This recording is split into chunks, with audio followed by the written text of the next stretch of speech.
Buongiorno da Sicilia 24, le principali notizie. A Catania incendio doloso distrugge la biblioteca dell'istituto Pestalozzi al villaggio Sant'Agata, forzata la porta d'ingresso, la dirigente scolastica: non ci scoraggiamo, rinasceremo dalle nostre ceneri. Incidente fatale sulla Palermo-Sciacca, morte madre e figlia, deceduto un 28enne a Catania. Chiedono un passaggio ad un automobilista e tentano di rapinarlo minacciandolo con una pistola a salve, arrestati a Catania 4 minorenni. Allarme delle imprese edili in Sicilia per il caro materiali, a rischio 755 cantieri per 14,2 miliardi, appello dell'ANCI alla politica e alle istituzioni. Calcio, il Palermo a caccia di riscatto contro la Carrarese, in 22.000 cercheranno di spingere gli uomini di Inzaghi al successo, scaccia crisi. In Serie C il Catania difende il primato sul campo del Picerno, mister Toscano dovrebbe confermare l'ossatura base. Il Trapani ospita domani al Provinciale il Monopoli, impegno in trasferta per il Siracusa contro l'Atalanta Under 23. Bentrovati, iniziamo con la cronaca e dal grave incendio avvenuto a Catania all'istituto Pestalozzi del villaggio Sant'Agata. Le indagini sembrano confermare l'origine dolosa. La dirigente scolastica dice: risorgeremo dalle nostre ceneri. Abbiamo già allestito una piccola biblioteca. Tonino De Mano.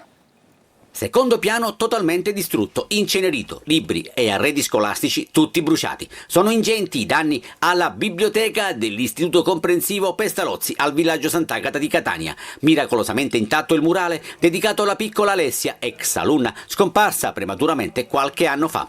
Le fiamme, di probabile natura dolosa, hanno invaso il corridoio con i detriti che si sono riversati sulle scale per poi finire assieme all'acqua degli idranti ai piani inferiori. Non ci arrendiamo ai criminali e risorgeremo dalle ceneri, tuona il dirigente scolastico Elena Di Blasi. È andata distrutta la biblioteca che avevamo costruito con tanto amore, con tanto affetto e con tanta dedizione, dedicata soprattutto alla nostra piccola Alessia. Non è rimasto nulla, ma noi non ci scoraggiamo, noi siamo come la Fenice, risorgiamo dalle nostre ceneri, letteralmente, e immediatamente abbiamo allestito un allestimento temporaneo con una nuova biblioteca, con i libri che avevamo qui a scuola.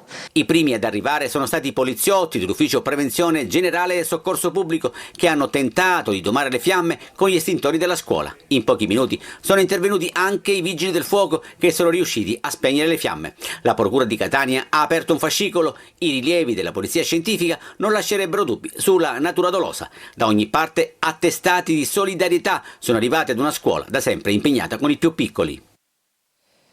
E ancora sangue sulle strade siciliane, incidente mortale sulla Palermo-Sciacca, sono morte madre e figlia. Altro incidente mortale è avvenuto anche a Catania, ma sentiamo. Nuovo drammatico incidente sulla Palermo-Sciacca nei pressi dello svincolo per Altofonte. Il bilancio è pesantissimo, 2 morti e 3 feriti. Le vittime sono un infermiere e la madre, morte sul colpo Valeria Saveria Di Giorgio di 52 anni e Angelica Ganci di 78 anni. Le 2 vittime originarie di Pioppo, vicino Monreale, sono la moglie e la suocera di un agente della polizia penitenziaria. Sono intervenuti i sanitari del 118, i vigili del fuoco e i carabinieri. Lo scontro è avvenuto tra 2 auto nella zona di Altofonte. I feriti sono stati trasportati negli ospedali di Palermo dai sanitari del 118. L'incidente è avvenuto tra 2 Volkswagen Golf. La prima stava procedendo in direzione Sciacca con alla guida l'infermiere e come passeggero la madre, che si sono scontrate sulla corsia opposta, impattando frontalmente con un'altra Volkswagen Golf che stava procedendo in direzione Palermo e aveva a bordo 2 diciannovenni di San Giuseppe Iato. Un impatto violentissimo. L'ennesimo incidente mortale riaccende le polemiche sulla sicurezza della statale 624, tristemente ribattezzata strada della morte per l'elevato tasso di incidenti. Mortale nello scontro tra 2 auto ha perso la vita un giovane di 28 anni. Sono dovuti intervenire i vigili del fuoco per estrarre i passeggeri dalle macchine, oltre alla polizia e il 118. Secondo una prima ricostruzione, la vittima viaggiava in direzione di Siracusa e all'altezza dell'hotel Le Dune avrebbe invaso la corsia opposta dove arrivava l'altra auto. E c'è stato un altro incidente mortale, a perdere la vita Cristian Matteo D'Agostino di 24 anni, è morto in via Piersanti Mattarella a Belmonte Mezzagno dopo che la sua auto, una Peugeot 206, si è schiantata contro un palo. Sul posto, oltre al personale del 118, sono intervenuti i vigili del fuoco e i carabinieri, ma per il giovane non c'è stato nulla da fare. Chiedono un passaggio ad un automobilista e tentano di rapinarlo, minacciandolo con una pistola a salve. Sono stati arrestati a Catania 4 minorenni. Sentiamo. Sembra una pistola a tutti gli effetti, ma è a salve. Una gang di minorenni, 2 sedicenni e 2 diciassettenni, l'avevano usata poco prima per rapinare un automobilista in una via del centro storico di Catania. Poi avevano abbandonato l'arma nel vano di questa pompa antincendio. Il film della rapina è stato ricostruito dai falchi della questura di Catania, guardando i sistemi di videosorveglianza della zona. In 2 chiedono un passaggio all'automobilista, poi uno estrae la pistola, gli intima di scendere dall'auto per rubarla, l'altro, seduto sul sedile posteriore, lo colpisce da dietro. Nel frattempo, a dare manforte ai 2 ragazzi arrivano altri 2 complici a bordo di uno scooter rubato che piantano in mezzo alla strada per bloccare la vettura. Il conducente scende dall'auto ma si porta le chiavi, i 2 iniziano a rovistare alla ricerca di oggetti da rubare, poi presi dal panico fuggono in direzioni diverse. 2 vengono fermati dai falchi perché sfrecciavano a tutta velocità. Loro stessi hanno permesso di rintracciare i complici. Tutti e 4 i minorenni sono stati condotti in una comunità. Avrebbe evaso tasse per circa 557.000 euro. Inoltre avrebbe occultato o distrutto scritture contabili per rendere impossibile la ricostruzione dei redditi prodotti dalla società. È quanto contesta la Procura della Repubblica di Marsala a Pietro Barraco, liquidatore della BPL Trasporti. Per Barraco la Procura ha chiesto al GIP il rinvio a giudizio. La Guardia di Finanza di Catania ha sequestrato oltre 9.400 prodotti contraffatti in 4 esercizi commerciali gestiti da cinesi tra Mister Bianco e Nicolosi. I titolari sono stati denunciati in stato di libertà per introduzione e commercio di prodotti con segni falsi e di ricettazione.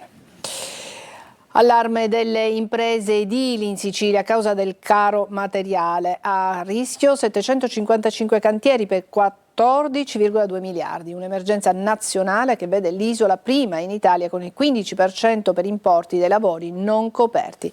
C'è l'appello dell'ANCI alla politica e alle istituzioni.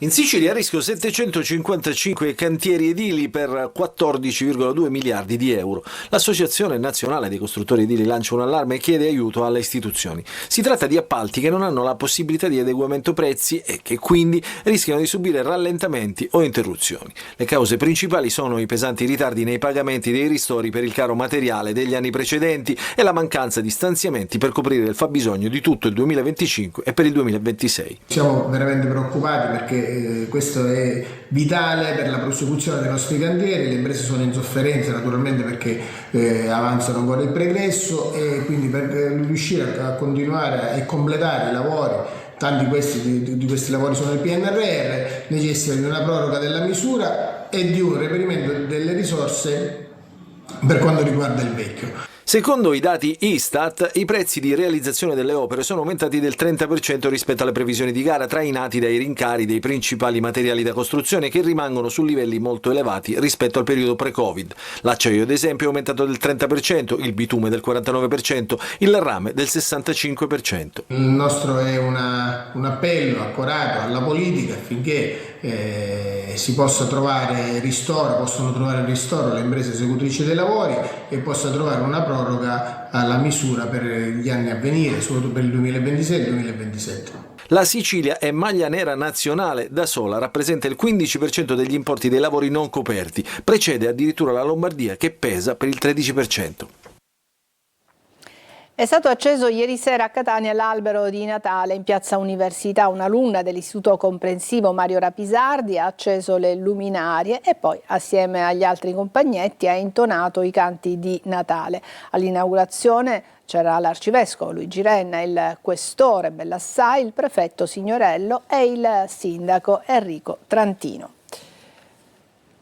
Sentiamo un commento del primo cittadino di Catania a margine di Catania questo. deve essere considerata da tutti come una grande famiglia, dimenticando a volte le logiche della contrapposizione, della polemica a tutti i costi. Catania è una città che vorrebbe da sola camminare e produrre per quel che sa fare, ma questo dipende da noi cittadini e noi con questa accensione di luci oggi ci stringiamo idealmente attorno a tutti i catanesi nella speranza che comprendano il valore di cosa significhi essere comunità, di cosa significhi stare insieme, di cosa significhi lavorare tutti quanti dalla stessa parte.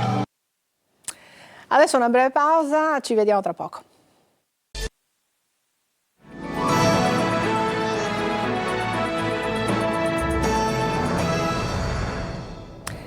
La Sicilia cresce più del resto d'Italia. Secondo il rapporto Svimez sul Mezzogiorno, però, gli indicatori positivi non frenano l'esodo dei giovani.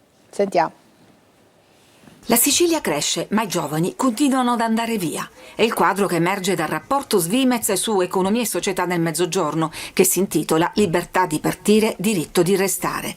Tutti gli indicatori mostrano segnali di ripresa, anche il tasso di occupazione, ma non si frena il vero e proprio esodo dei ragazzi. Secondo il report, nel 2024 la Sicilia aveva avuto un aumento del PIL dell'1,6%, l'industria un più 2,6%, i servizi spinti dal turismo un più 1,4%. Nel quadriennio la crescita è arrivata a sfiorare il 12%, superiore al resto del sud.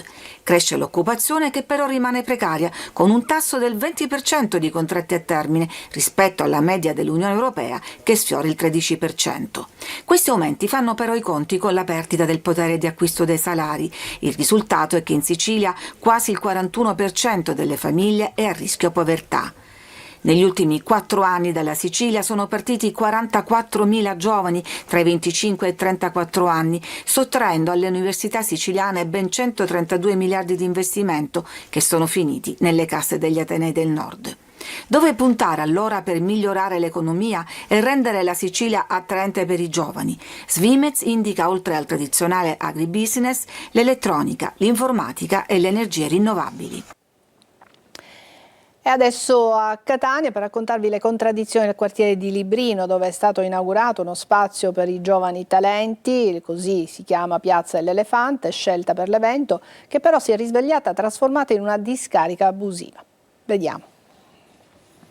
Aggregazione, amicizia, energia, ma purtroppo anche incuria. Siamo nel cuore di Librino, quartiere difficile di Catania, dove per i giovani diventa facile rinascere. È bella perché è una riunione che possiamo stare tutti insieme. Che ci possiamo vedere, possiamo anche giocare. La pallavolo, il calcio, ognuno qua libera i propri talenti quando viene. Tra arte, sport e momenti di incontro, come quello di oggi, l'inaugurazione di Piazza dell'Elefante a Librino, rinominata Piazza dei Talenti, della nuova pista skate che completa un intervento di rigenerazione che oggi vede la nascita del più grande Gravity Park della città.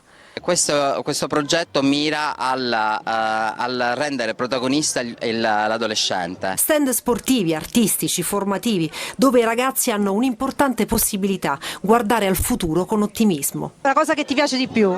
Pettinare, fare le trecce. E grazie a queste iniziative che stai imparando? Sì. Promossi i giovani e la loro energia, bocciata l'amministrazione comunale. Ad accogliere l'evento una piazza sporca, dove l'incuria salta subito all'occhio anche dei meno attenti. Erbacce praticamente ovunque e una montagna di rifiuti maleodoranti proprio all'ingresso della piazza. L'arte cozza con la dura realtà, dove purtroppo non basta un colpo di pennello per creare bellezza che duri nel tempo.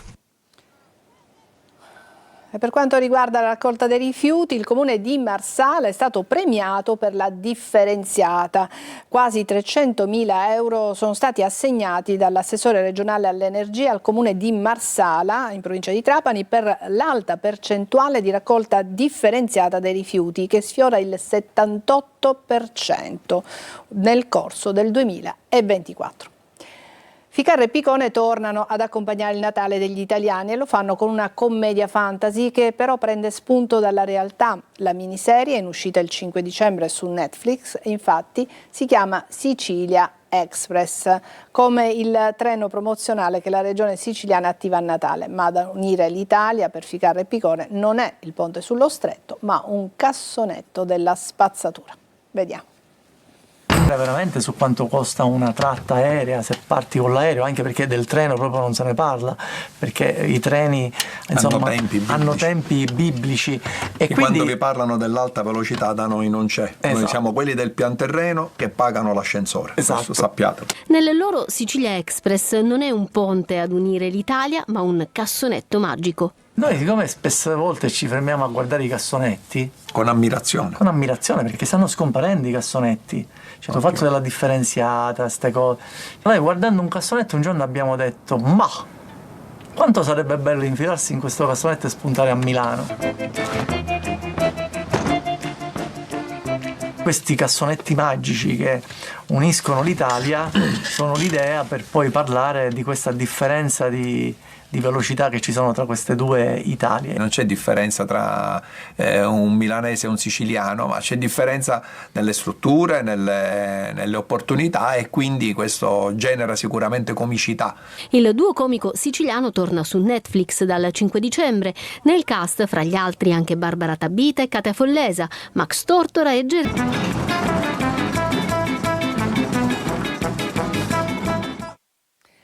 Si svolgeranno oggi pomeriggio alle 16 nella parrocchia Santi Pietro e Paolo di Catania i funerali di padre Salvatore Resca, morto a 90 anni. Da sempre un prete in prima linea, impegnato contro la mafia, la corruzione, i rischi della devianza minorile, e poi dagli anni 80 infaticabile animatore politico con il movimento di società civile Città Insieme. Un'attività costante e straordinaria che ha dato un contributo fondamentale alla crescita e alla culturale della città. Aveva fondato anche con grande orgoglio il coro polifonico Imago Vocis, ha svolto il suo ministero quasi sempre a Catania, 15 anni con i salesiani, poi nella diocesi. I funerali saranno celebrati dall'arcivescovo di Catania, Luigi Renna. Adesso una breve pausa e poi l'ampia pagina dedicata al calcio. A tra poco.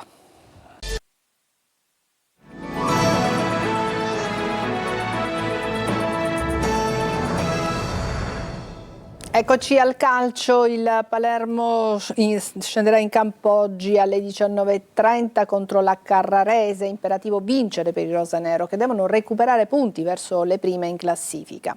Sentiamo. Non devo chiedere niente a questa gente che è straordinaria, però a questa partita per 90 minuti cerchiamo di dare una mano a questi ragazzi perché hanno bisogno del tifo. Quello che abbiamo fatto in 9 partite probabilmente ce l'hanno fatto fare solo i tifosi. E il messaggio, l'appello di Pippo Inzaghi in vista del match che il Palermo giocherà oggi contro la Carrarese al Barbera alle 19:30. Servono 3 punti ai rosanero per dare una netta sterzata al campionato, un up and down che ha fatto scivolare sempre più giù il rosanero. L'attacco stenta, la difesa non è più quella delle prime giornate, centrocampo senza fosforo e idee, le componenti del blackout del Palermo. Potremmo dire tutto il contrario di tutto, io non sono qui per difendere nessuno, per cui io penso che dobbiamo lavorare, tornare a fare quello che facevamo prima. Siamo nelle migliori condizioni, ho già detto, societarie, di tifo. La squadra, io l'ho detto dall'inizio, sapevo che era dura. Il Palermo oggi dovrebbe scendere in campo così: Joronen tra i pali, Beresischi, Bani e Ceccaroni in difesa, Pierozzi e Augello sulle corsie esterne con Segre e Ranocchia in mezzo, Palumbo e Ledaron sulla tre quarti alle spalle di Pogliampalo, possibile panchina per Brunori, Carrarese che naviga a metà classifica, squadra discreta, in avanti Rubino, Finotto e Abiuso, al Barbera oggi circa 22.000 spettatori. In Serie C il Catania scende in campo alle 14:30 per difendere il primato contro il Picerno. Toscano potrebbe confermare l'ossatura base con Jimenez al posto di Cicerelli.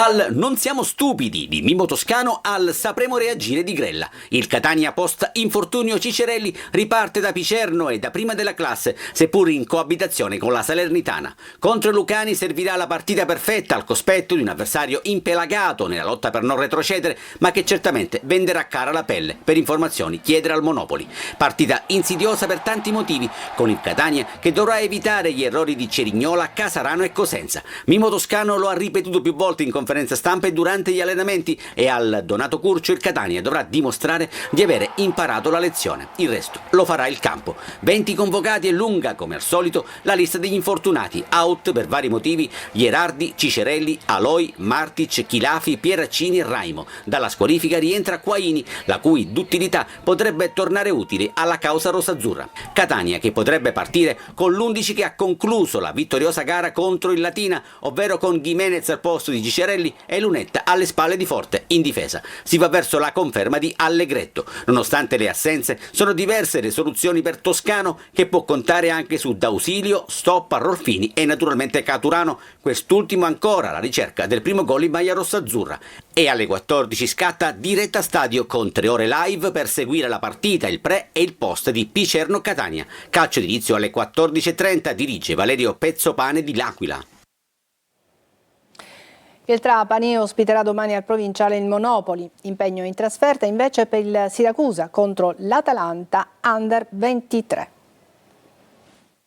2 serie positive all'esame di Monopoli e Atalanta Under 23. Trapani e Siracusa nella 16ª giornata cercano punti e continuità per proseguire la risalita in classifica verso i rispettivi obiettivi. Operazione sorpasso per i Granata, dopo il Foggia seconda gara consecutiva al Provinciale contro il Monopoli, che in zona playoff ha 2 lunghezze di vantaggio sulla squadra di Aronica. Mentre il presidente Antonini annuncia un ridimensionamento a gennaio e un possibile disimpegno a giugno, il Trapani rimane concentrato e punta al quinto successo negli ultimi 6 turni. Squalificato Celeghin, probabile conferma per la formazione che ha superato il Foggia.